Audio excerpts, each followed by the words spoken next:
said amen. Whoa, and all the people said amen. Give thanks to the Lord, for his love never ends. And all the people said amen. And all the people said amen.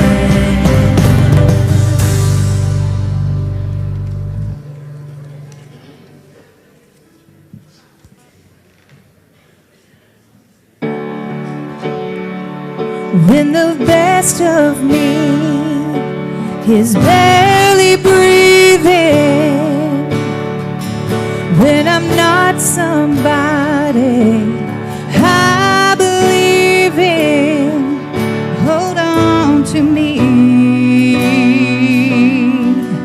When I miss the night, the night is stolen. When I'm slamming all the doors you've opened, hold on to me.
grace hath brought me safe thus far, and grace will lead me home.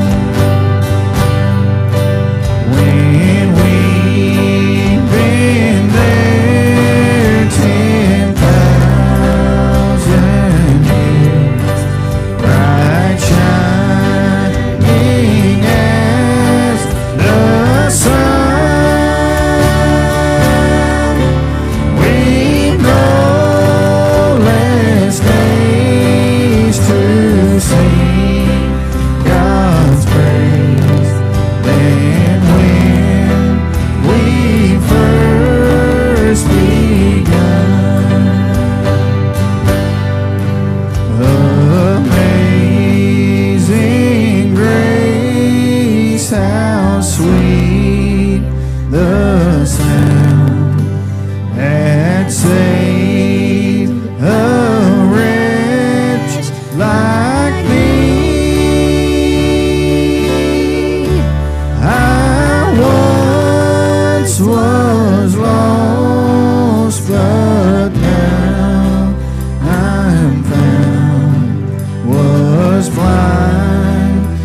Amen. Good job, coach and crew. We sing. I love all three of those there. Sing about amazing grace and Jesus holding on to us in the darkness, and what a beautiful name it is. And then we're going to transition into fighting Christians. What a great segue that is for all of us. But we are in this, it's going to turn out to be a 7 or 8 week study that I just never would have dreamed it. But the more I look at it and read it and study it, stuff keeps popping out to me on this conflict that Paul was going through with the church in Corinth. And remember, real quickly, as I do this most weeks, Paul had gone through Corinth. He had lived there. He's at Ephesus now, but he's writing this letter back to them because there are some situations going on. There's some different things. There are factions that some say, I'm with Peter, I'm with Paul, I'm with Jesus, I'm with Apollos. And in the first letter that we read, Paul said, there's none of that. Don't worry about all that. And then there's sexual immorality going on. There's a lot of just different things. There's Gnosticism, which is a sect that is, and we've been talking about it on Wednesday night some. It's this form of knowledge that, only a certain people the knowledge is revealed to. It's not Christianity. It's a false religion, and Paul's dealing with that. So he's dealing with a lot of things. And then among those, they're questioning his credentials. Does he even have the authority to write to them and tell them all this stuff? So these letters are addressing all of that. And at the first of it, the very first part of the letter, we looked at something a little bit different. And then it transitions into Paul explaining all of that, and Paul explaining why he did things. And so for 2 weeks, we looked at what does conflict look like? What happens when conflict arises and we start making accusations and start wanting our own way and all these things. And so last week, we took these 7 steps to kind of recognize and address conflict that Paul does in the letter. And then, so now today and the next 3 weeks after this, we're going to look at this, a biblical way to handle conflict, a Christ-like way to handle conflict. And that's the word I've been using. You can say whatever you want to. It doesn't have to be conflict. You've read it. You know what's going on. You can say a Christ-like way to handle arguments, a Christ-like way to handle disagreements, a Christ-like way to handle fighting, whatever it is. Because when you have two humans, you're going to have conflict. I mean, if they're together any amount of time, you're going to have conflict because there's going to be a war of our wills and our natures, and it's just going to happen. So we're going to take a look at that and how Paul handled that and how we are to handle it. Now, some of you are probably sitting there today going, I don't have any conflict in my life. I don't have any disagreements. And, I'm not going to call you a liar, but that's probably what you're doing to yourself. You're probably lying to yourself. If you say, I just don't ever have any issues at work. I don't ever have any issues at home. I mean, I'm the perfect husband. Why would there be any conflict? There's no conflict at church. We always do what I want to do. There's absolutely no conflict on my Little League ball team. We all love each other. Nobody talks about each other's kids when they're not around. None of that's ever happened. And so to you, come on Wednesday night. Maybe we got a study for you. But for the other 99% of you, 0.9999, which is all of us, this is going to happen to us at some point. So let's look at it. What does Paul do? Starting in verse 12 again today. I know we've read it. You should know it by heart. But we're not going to have to reread all of it today. We can say with confidence and a clear conscience. Now, some of your translations say we boast instead of confidence. We boast and we have a clear conscience. And so that's what I want us to get to.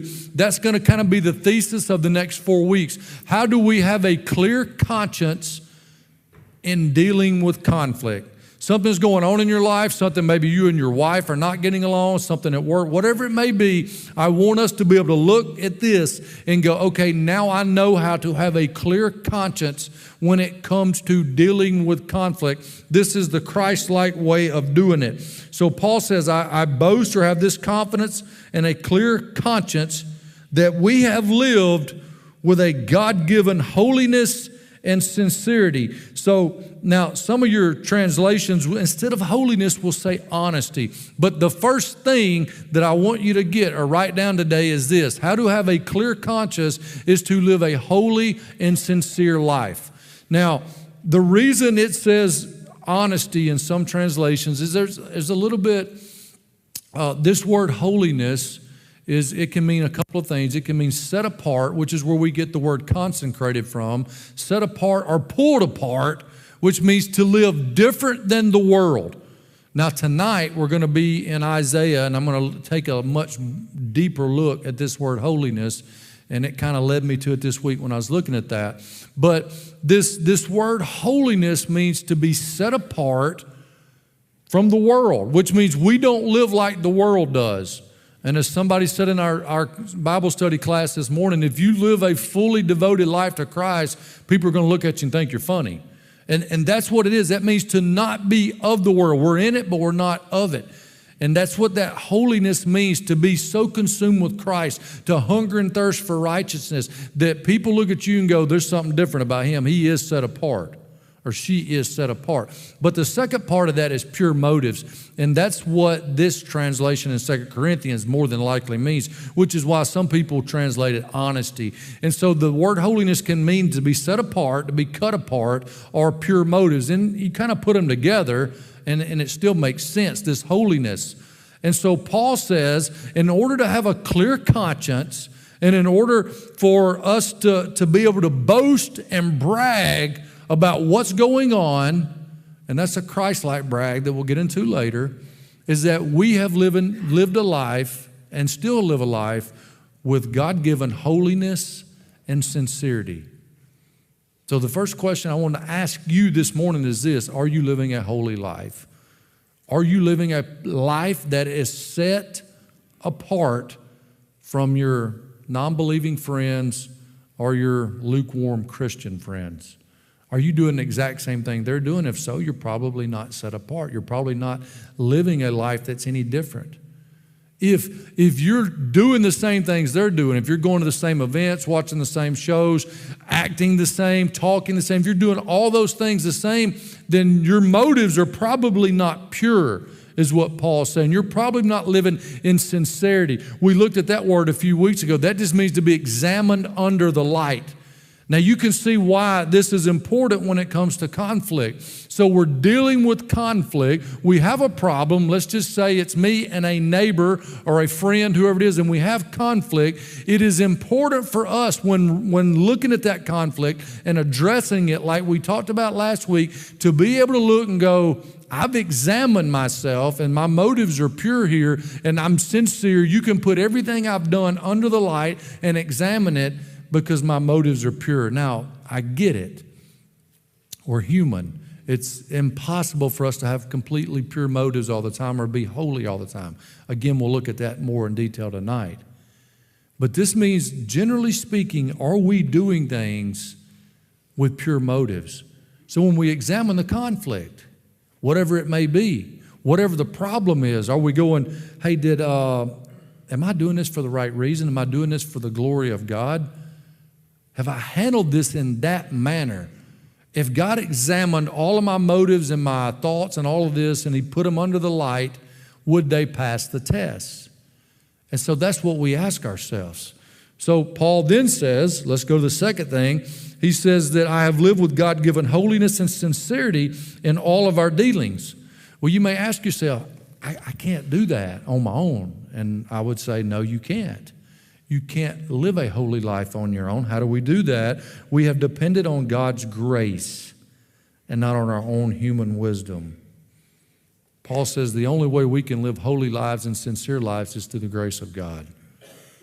Now, if you're reading Paul David Tripp's book with us, the devotional that we're reading, if you're not, it's not too late. Mandy may have some more, she may not. We can get you one. If you know, he's big on grace, and that's why I love this book, because I'm big on grace. And one reason I'm big on grace is because I need a lot of grace. I need grace from you you allow me to be your pastor, but I need grace from God daily, because I'm a sinner. I know that shocks some of you, but I am a sinner, and I need God's daily grace. You see, as believers, it's not that we trust in God's grace because we are saved by grace through faith. It's not that you go, I've done that, I've got God's grace. You need more than that. You need daily grace. You need grace for salvation. I get that. But you need daily grace in order to live a life that is pleasing to Jesus Christ. You can't do it on your own. All right? Y'all got all that? Because how many times have y'all started a diet? And on January 1st, you started a diet and you went out and spent $600 on all these prep meals and you joined a gym, and then you look at your budget in February, you're like, I spent $1,000 on all this and I gained 12 pounds.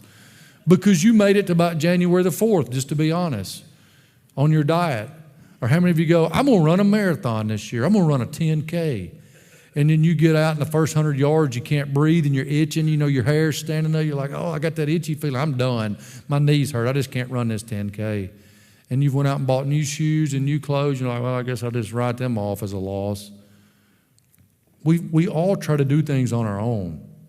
And I've noticed this, the older I get, it's maybe not the less willpower I have, but it's the less I've realized that I never had willpower in the first place.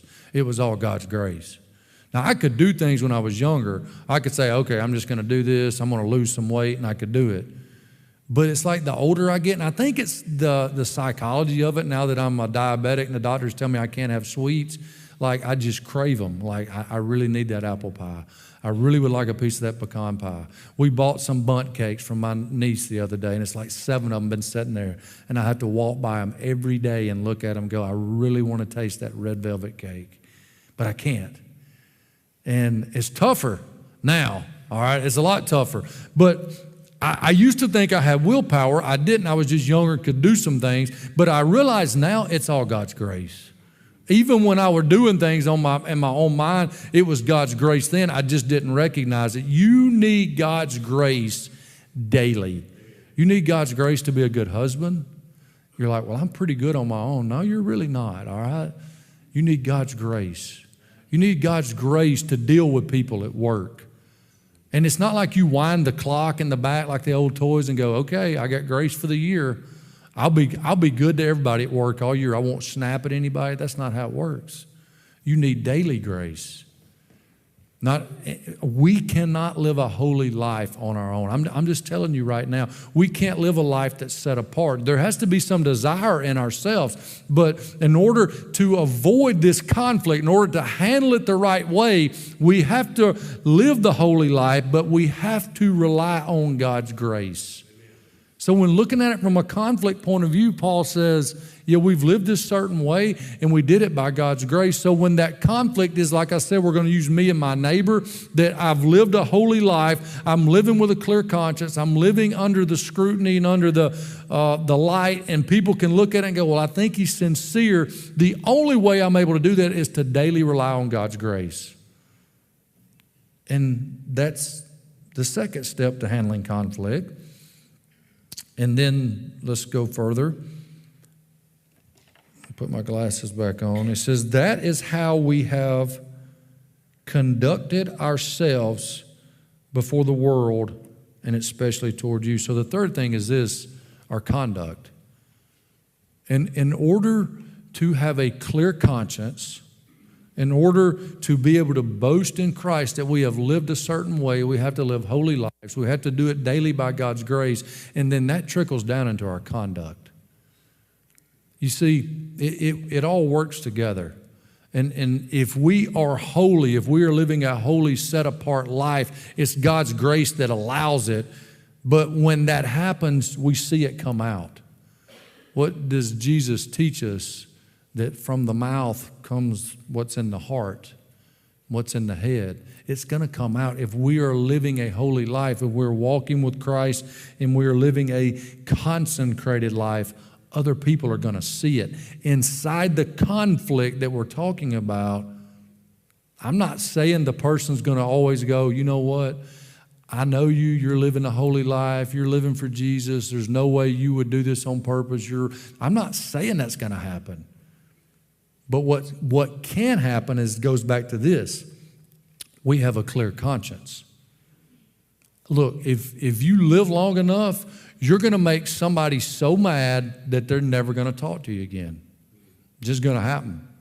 Or it might be 20 years. Let's just say that. We've all had it. I've had it more than once. Sometimes it's been my fault. Other times I was like, I really didn't have anything to do with that, but I got blamed for it.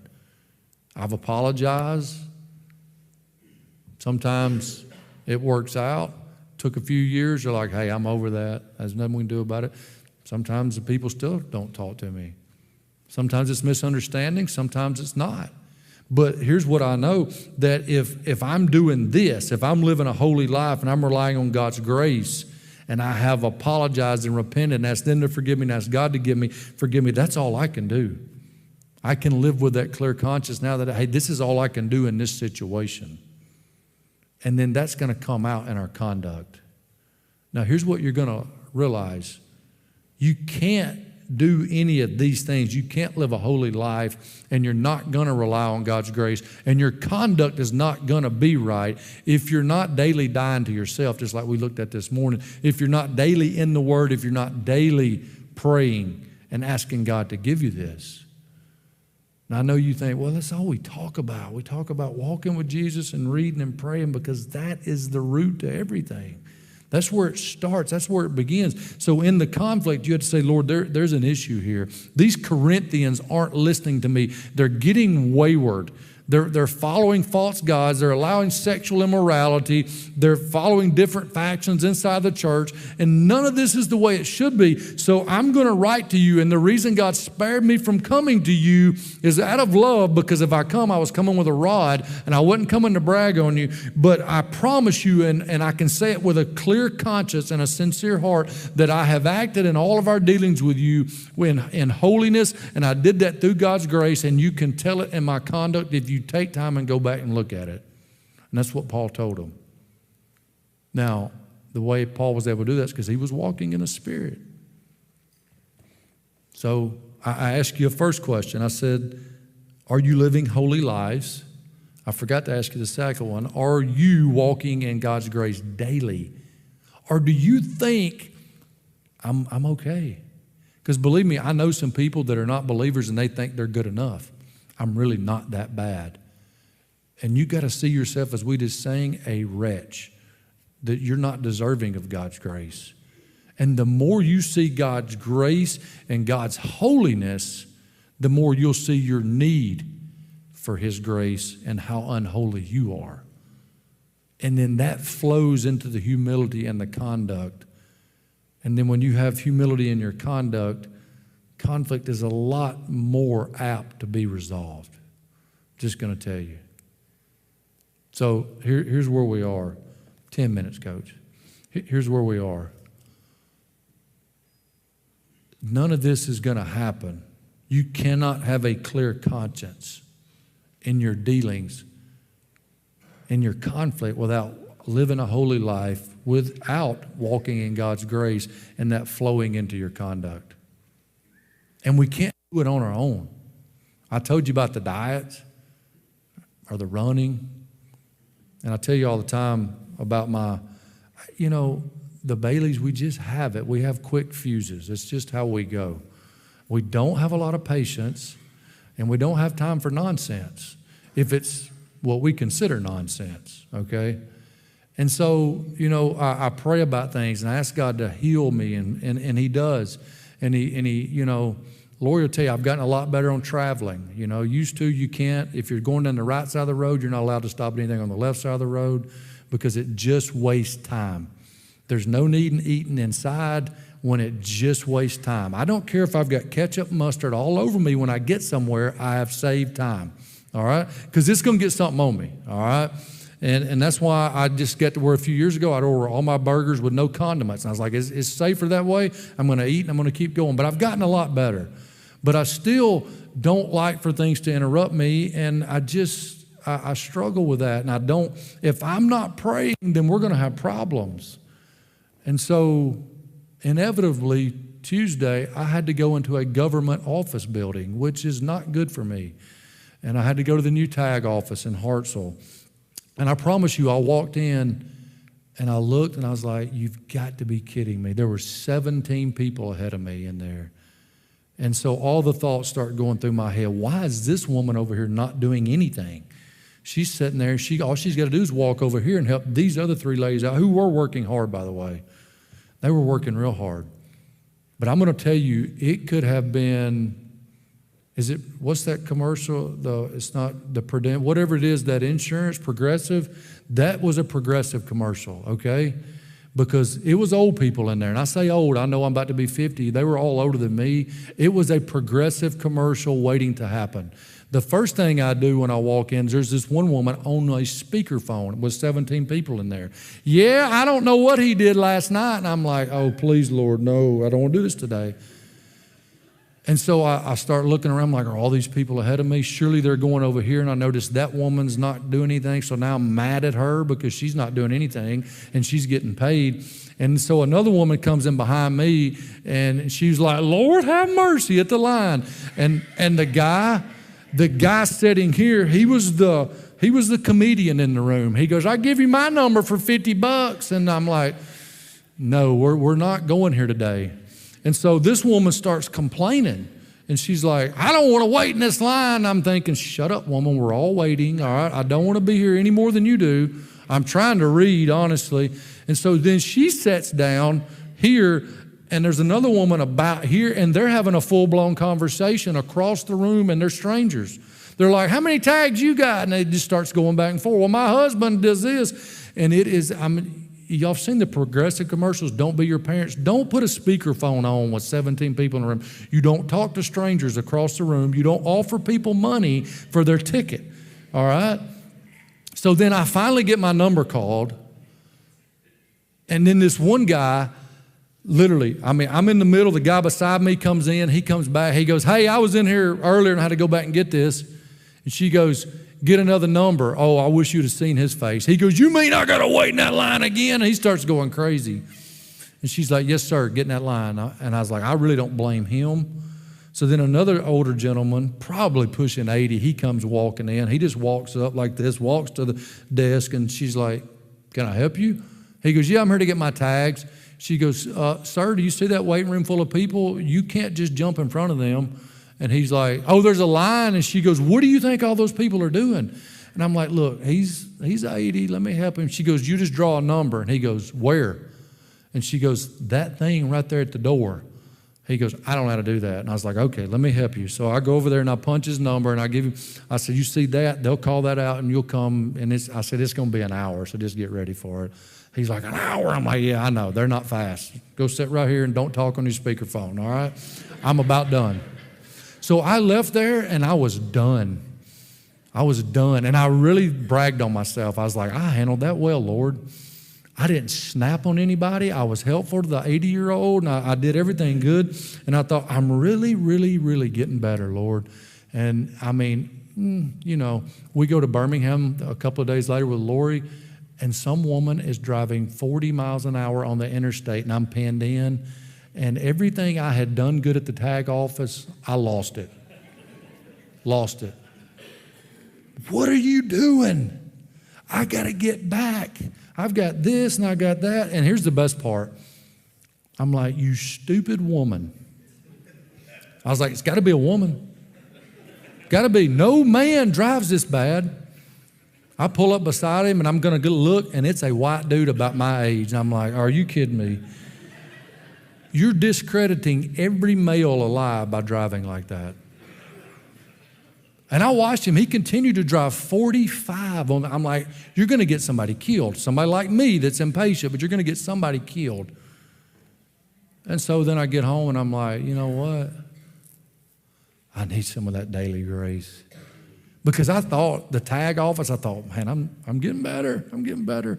I'm getting more like Jesus. I handled that just like Jesus. I put my arm around that 80-year-old and walked him to his seat. I was like, here, sir, here's your number right here. I'm thinking, I have never been more Christ-like in a tag office. I didn't lose it. And then 2 days later, if I'd have had a gun, I'd have shot that dude's tires out probably. And God said, hey, you're not there yet. And I'm like, no, I'm not there. And here's the issue. Coach, I'm about done. Here's the issue I want to tell you. It goes to conduct. If this holiness, it builds, guys. And look, I'm a sinner, you're a sinner, we all struggle. But if they pulled out, if I were on trial for being an idiot on the road, I could go, yeah, the last 10 years, but they would go back and go, yeah, but what about them 10 years before that? And what about this date? And what about that date? And it'd be like, okay, never mind. I'm going to get convicted for being an idiot driving. Same thing with our daily conduct. If somebody said, you're going to stand trial on being holy, are we going to have enough evidence to convict you on your holiness and your pure thoughts and your daily relying on God's grace? Because that's what it comes down to. And you say, oh, how does all this tie into conflict? It's all just perfect. If you are not living a holy, set-apart, consecrated life that is relying on God's grace daily, that flows into your conduct, when it comes to conflict, if you're not doing those things, it's going to escalate because you're not walking in God's grace. And if you look at somebody and go, hey, well, this is what I thought, they're going to be like, well, I don't know if I believe you or not. But if you do all these things, I'm telling you right now, the odds are greater that God's going to be working in the other person's life and preparing them and them saying, you know what? I know you were sincere. You might have said it wrong, but I know you were sincere. And so this is how we start to handle conflict. We look at it and we go, all right, Lord, let me just ask you this. You're holy, but am I holy?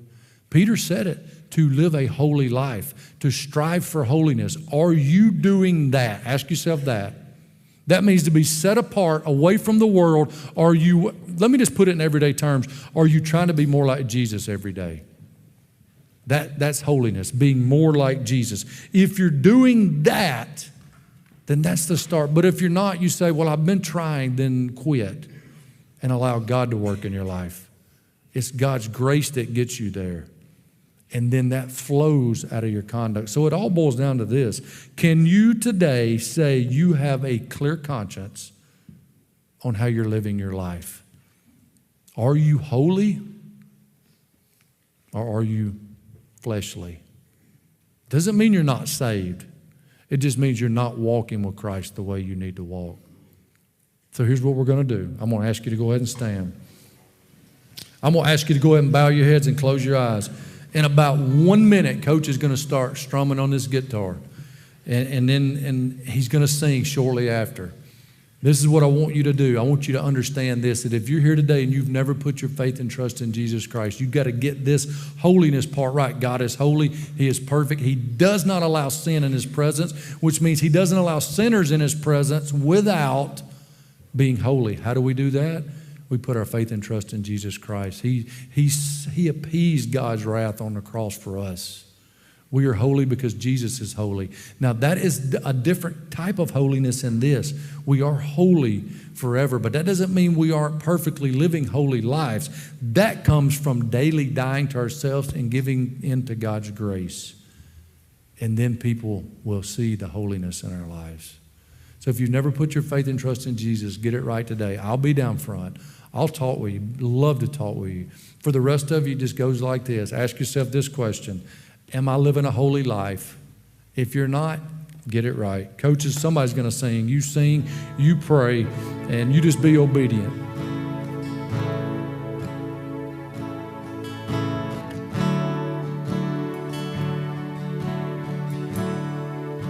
I'm finding myself at a loss for words, and the funny thing, it's okay. The last thing I need is to be heard, but to hear what you would say. Word of God speak, would you pour down like rain, washing my eyes to see your majesty, to be still and know you're in this place. Please let me stay.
We got one more? All right. We're going to sing one more, and then I'm going to dismiss you in just a second. So we just moved our fourth song to the end, and so we'll ask you if you can stay and stand and sing with us.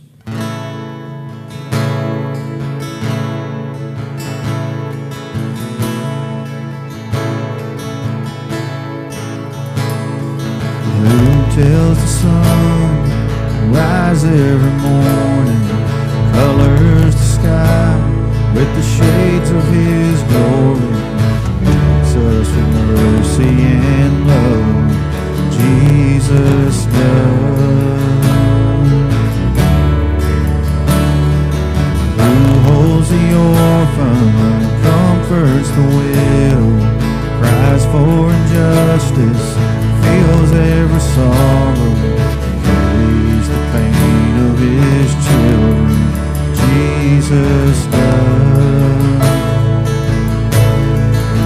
So we sing praise to the Father who gave us the Son, praise to the Spirit living in us. When I was a sinner, He saved me from who I was. 'Cause that's what Jesus does.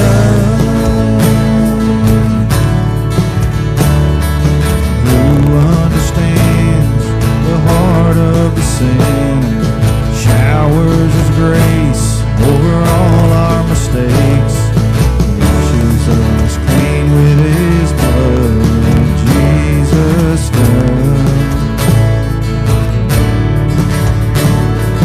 Who sings the song of sweet forgiveness?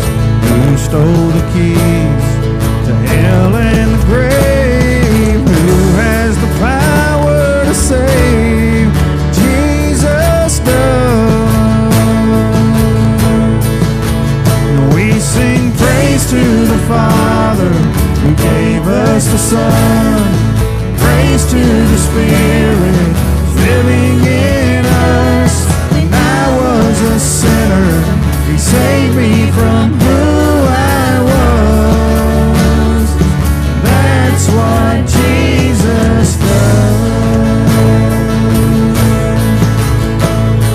And oh, what a friend, and oh, what a Savior.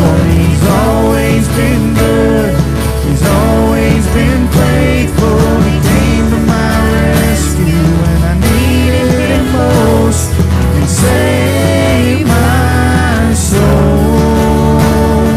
And oh, what a friend, and oh, what a Savior. He's always been good, He's always been faithful. He came to my rescue when I needed Him most, and saved my soul, and saved my soul.